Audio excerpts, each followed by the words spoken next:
Donc, comment lire le volume d'un liquide dans un cylindre gradué? Rappelle-toi, donc on va lire le bas du ménisque, ici au milieu, le bas-centre, ok. Donc, et on va lire le volume d'un cylindre.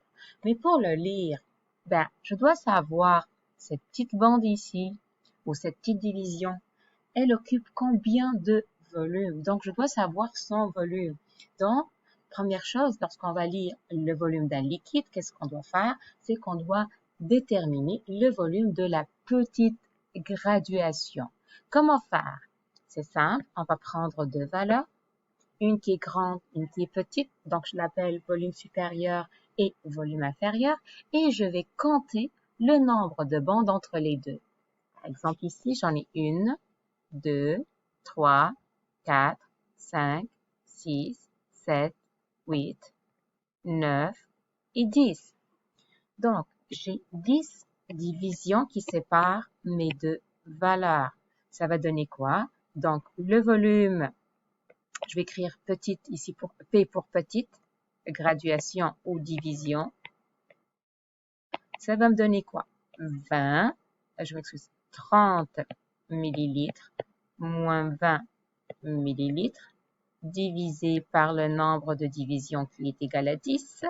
Donc, ça va me donner 10 millilitres divisé par 10, c'est 1 millilitre. Je fais l'exercice pour les autres. Donc, je vais choisir encore deux chiffres, 3 et 4, et je vais compter le nombre de bandes qui les séparent.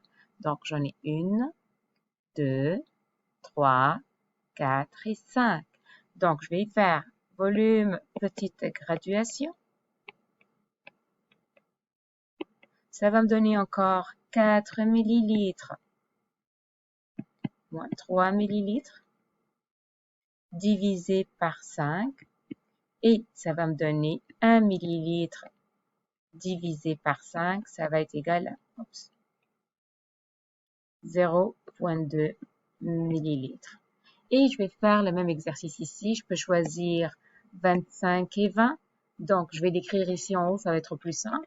Et je vais compter combien de bandes qui séparent. Donc, 1, 2, 3, 4 et 5. Donc, je vais faire volume petite graduation pour le troisième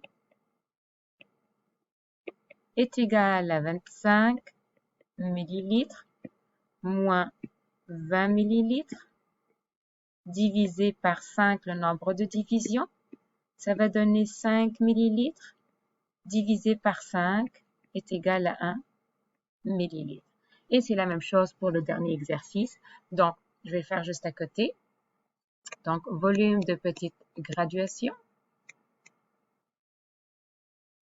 J'ai choisi deux valeurs. Moi, j'ai choisi 3 et 2, mais tu peux choisir ce que tu veux, toi. Donc, ça va donner toujours le même résultat. Donc, je compte une bande, 2, 3, 4, 5, 6, 7, 8, 9 et 10. Donc, j'en ai 10 divisions.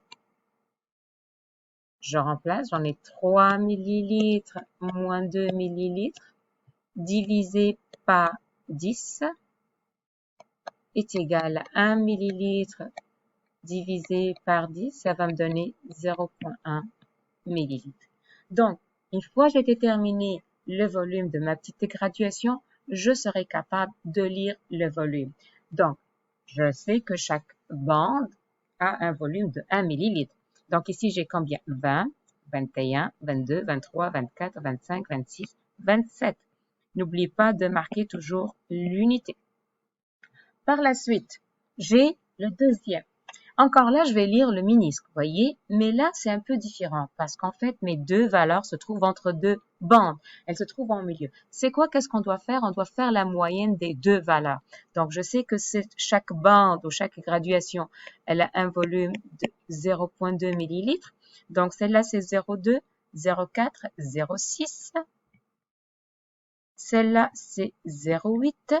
Donc, je vais faire la moyenne.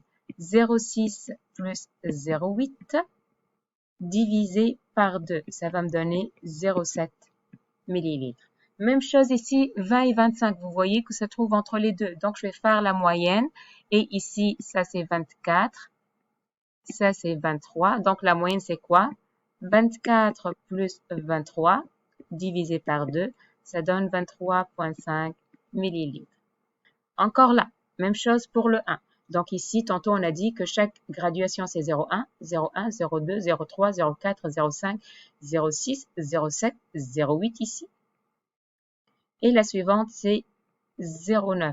Donc, je fais la moyenne. 0,8 plus 0,9 divisé par 2, ça donne 0,85 millilitres. Et avec ça, on détermine le volume d'un liquide dans un cylindre. Et la méthode, ça s'appelle la méthode de lecture directe.